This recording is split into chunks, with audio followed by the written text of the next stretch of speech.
Pemirsa, Indonesia terus mengalami peningkatan kasus COVID-19. Sejak 26 Oktober lalu, kenaikan kasus rata-rata menjadi 3.000 kasus per hari dari yang sebelumnya hanya 1.500 kasus. Kondisi ini harus disikapi secara cepat oleh pemerintah agar tidak menjadi ancaman gelombang berikutnya.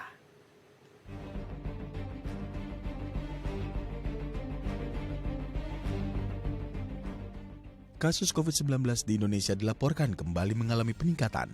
Hal ini terlihat dari data kasus yang dikeluarkan oleh Satuan Tugas COVID Nasional per tanggal 26 Oktober, di mana terjadi kenaikan konfirmasi harian nasional sebanyak 3.048 kasus.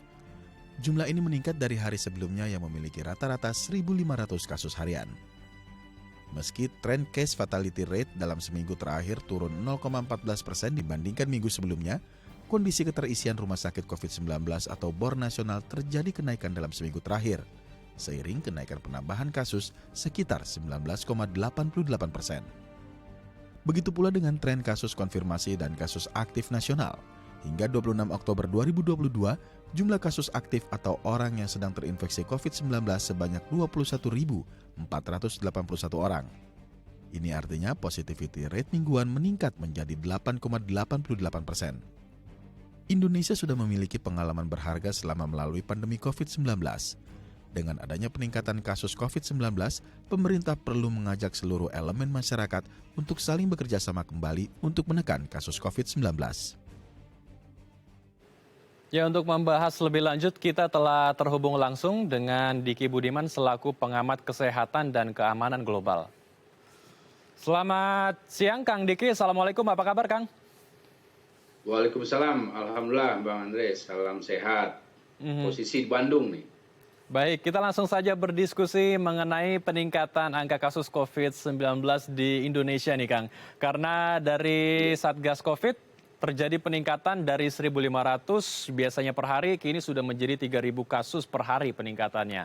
Ini kalau dari kacamata Kang Diki, apa yang menyebabkan angka kasus kita meningkat lagi? Apakah karena sudah mulai meredanya COVID, kemudian masyarakat kita begitu euforia sehingga ya lagi-lagi abai menerapkan protokol kesehatan dan meningkatkan lagi kasus COVID-19? Ya, sekali lagi saya harus mengingatkan ya bahwa status pandemi COVID-19 atau Public Health Emergency International Concern ya dari COVID-19 ini belum dicabut ya. Karena belum dicabut tentunya artinya situasi masih sangat rawan dan kali ini terbukti kembali ya bahwa gelombang berikut terjadi, kemudian juga didominasi atau kontribusi utamanya terutama kehadiran subvarian yang lebih bisa menginfeksi siapapun, baik itu yang belum dan sudah divaksinasi, bahkan yang sudah terinfeksi sekalipun, termasuk bahkan dalam konteks ini dia memiliki kemampuan menurunkan efikasi beberapa terapi, terutama hampir semua terapi monoklonal antibody, termasuk dalam hal ini juga efektivitas dari vaksin. Ya, yang jelas secara sejak awal sebenarnya vaksin COVID-19 ini belum signifikan dalam memberikan proteksi untuk tidak terinfeksi ya gitu ya. Tapi di sisi lain kita melihat potensi atau efektivitas vaksin sejauh ini dalam menurunkan potensi keparahan maupun kematian masih terlihat sangat jelas signifikan. Nah, oleh karena itu maka tren yang kelihatan saat ini kasus infeksi bahkan di negara-negara yang sistem surveillance-nya baik seperti negara-negara maju termasuk negara tetangga kita seperti Singapura itu bisa mendeteksi ribuan, bahkan kalau di Eropa bisa 100 ribuan sehari 100 ribuan.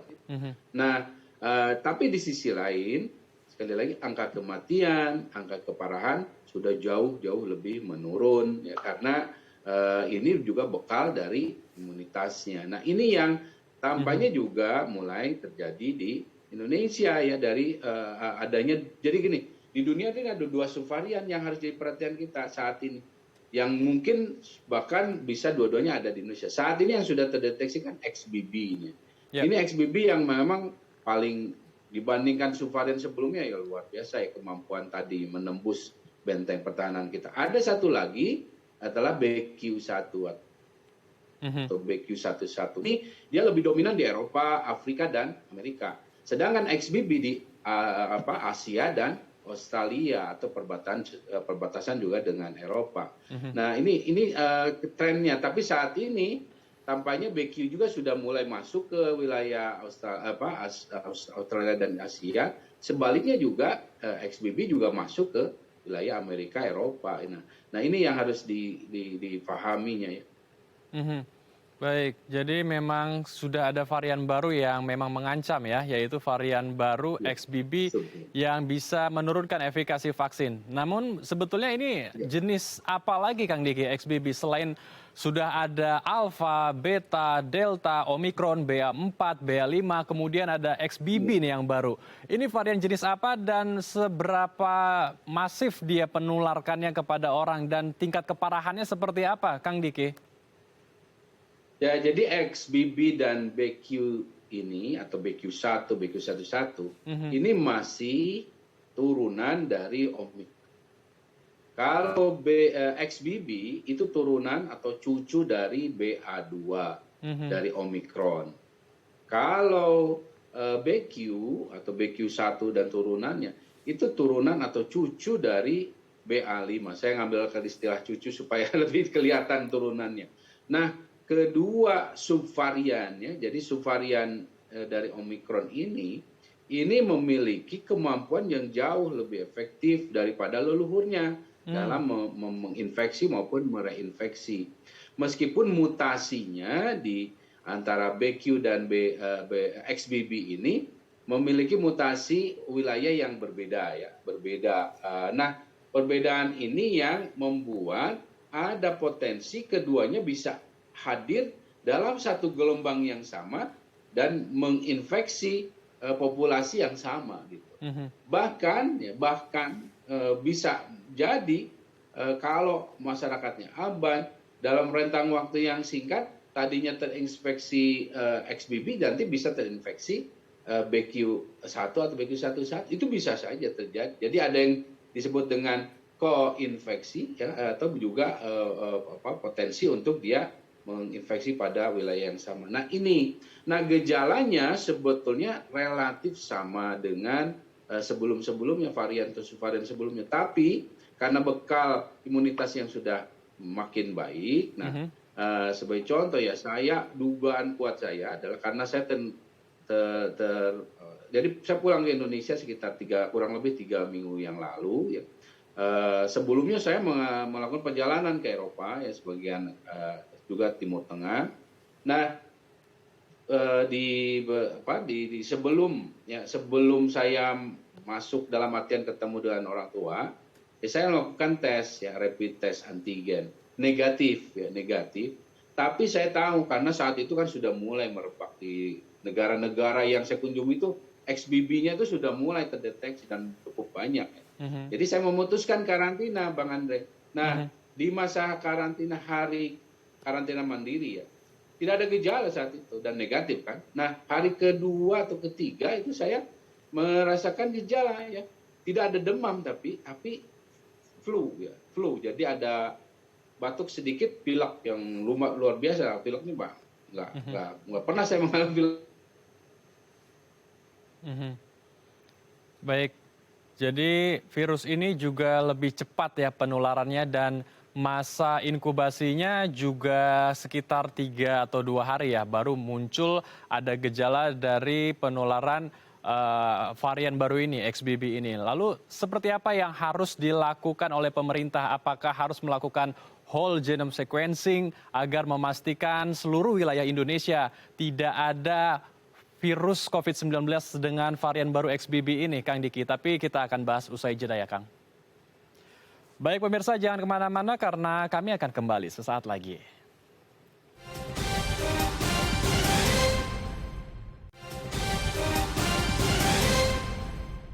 Terima kasih pemirsa, Anda masih bersama kami di Halo Indonesia. Kita akan melanjutkan perbincangan hangat kita bersama dengan Kang Diki. Kang Diki melanjutkan pertanyaan saya di segmen sebelumnya. Apa yang harus dilakukan pemerintah agar tetap waspada terhadap varian baru ini dan peningkatan kasus COVID-19 yang meningkat perlahan-lahan ini di 3.000 kasus per hari peningkatannya. Apakah perlu pemerintah melakukan whole genome sequencing atau surveillance yang begitu masif agar kita bisa memastikan bahwa COVID-19 yang ada di Indonesia ini bukan varian XBB, Kang Diki? Ya, pertama ya, bahwa kemungkinan ini menjadi dominan sangat jelas ya, karena ini kita bisa dan cukup juga cukup kuat ya melihat tren pada level global ya, atau di wilayah atau negara lain yang sistem deteksi dini, surveillance maupun genomic surveillance-nya sudah maju ya dan terjaga. Nah, itu artinya di Indonesia keberadaan XBB yang sudah terdeteksi resminya baru beberapa belakangan waktu ini, tapi sebetulnya ya pasti sudah jauh lebih lama, itu yang akan mendominasi dan termasuk peningkatan kasus harian saat ini.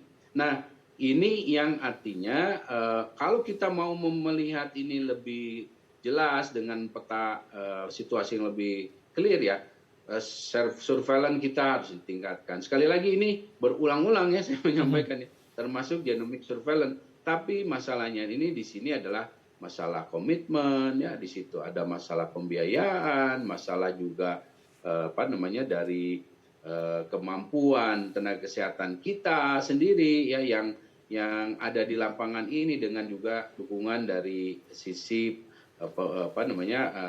alat, dan juga terutama kalau ini tidak disertai dengan ketersediaan fasilitas dari pemerintah, terutama masyarakat ekonomi menengah ke bawah, ini akan sulit ya. Karena sekali lagi sistem pasif ya, surveillance yang kita lakukan saat ini tidak akan mensuplai atau memberikan gambaran situasi yang sebenarnya. Dan ini PR besar yang akan berpengaruh ya pada keamanan, ketahanan kesehatan kita ya.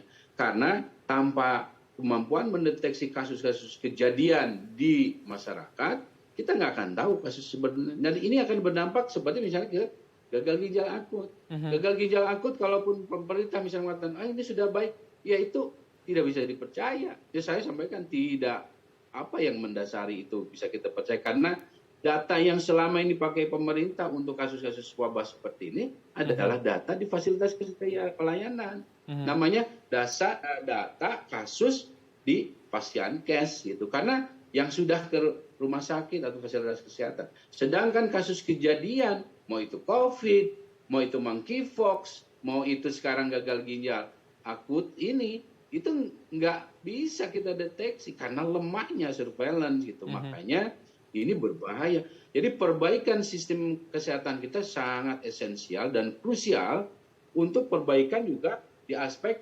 keamanan, ketahanan terhadap ancaman lain, bukan hanya COVID ataupun gagal ginjal. Baik, jadi kembali lagi pemerintah harus tetap meningkatkan surveillance, testing, dan tracing-nya juga. Ini hal yang penting, tidak boleh dikendorkan untuk mengawasi daerah-daerah mana saja yang akan melonjak kasus COVID-19-nya. Dan pemerintah juga saat ini, Kang Diki, sedang ingin menerapkan betul new normal ya.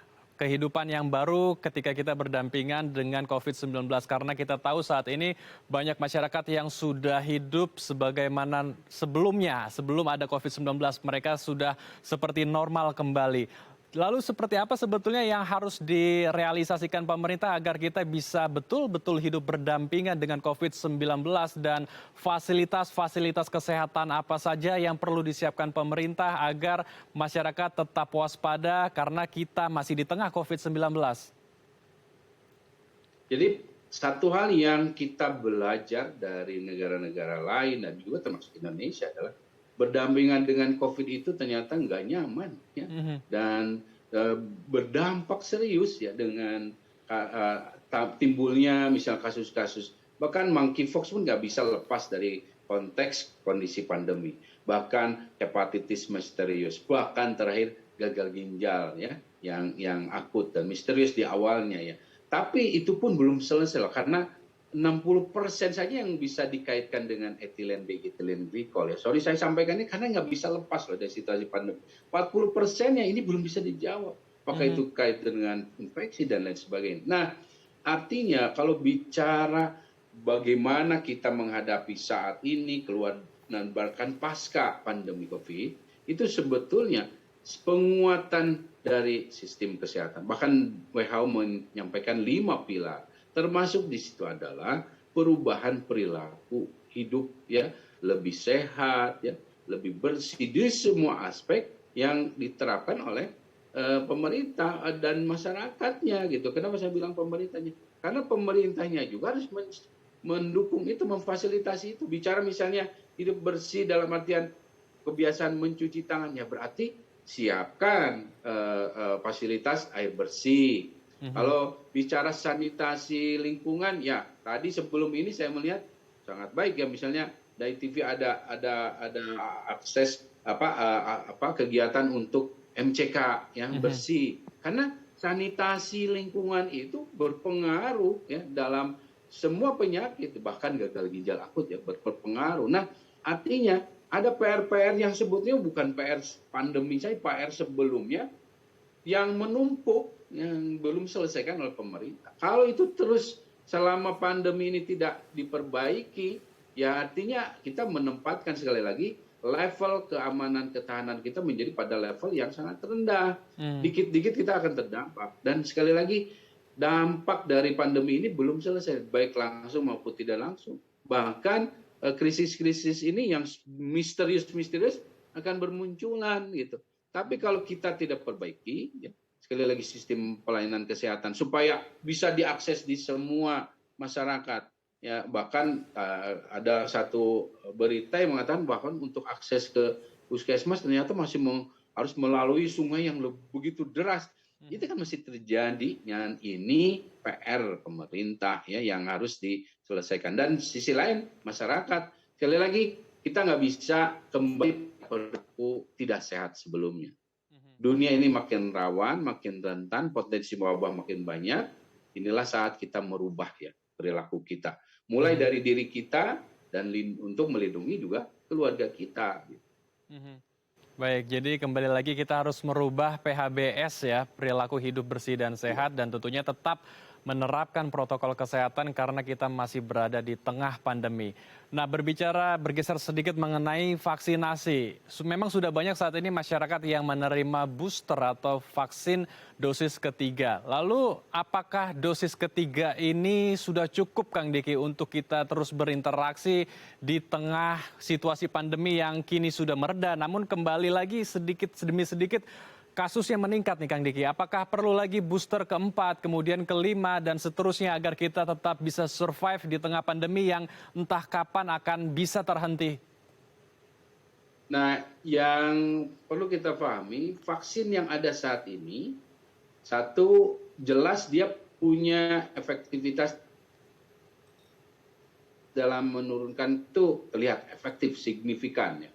Apapun vaksinnya, terutama kalau sudah booster ya, boosternya mau messenger RNA ataupun golongan misalnya rekombinan protein. Tapi vaksin yang ada sekarang itu juga masih punya kelemahan, yaitu dia dari sisi memberikan proteksi supaya tidak terinfeksi itu makin menurun, ya, atau yang disebut dengan breakthrough infection. Ya, itu kasusnya makin tinggi, apalagi dengan kehadiran XBB dan BQ gitu. Jadi sebagai contoh, saya ketika terinfeksi pertama kali selama hampir 3 tahun pandemi kan saya terinfeksi karena potensi varian entah ini BQ ataupun XBB. Padahal saya sudah bahkan 5 dosis vaksin.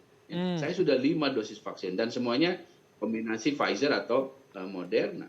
Nah, memang dalam saat saya terinfeksi itu saya nggak demam, nggak ada saya.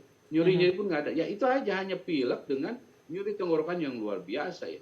Nah, dan durasinya juga memang relatif lebih singkat ya. Mungkin 4 harian saya sudah, atau 5 harian ya, sudah mulai mereda ya.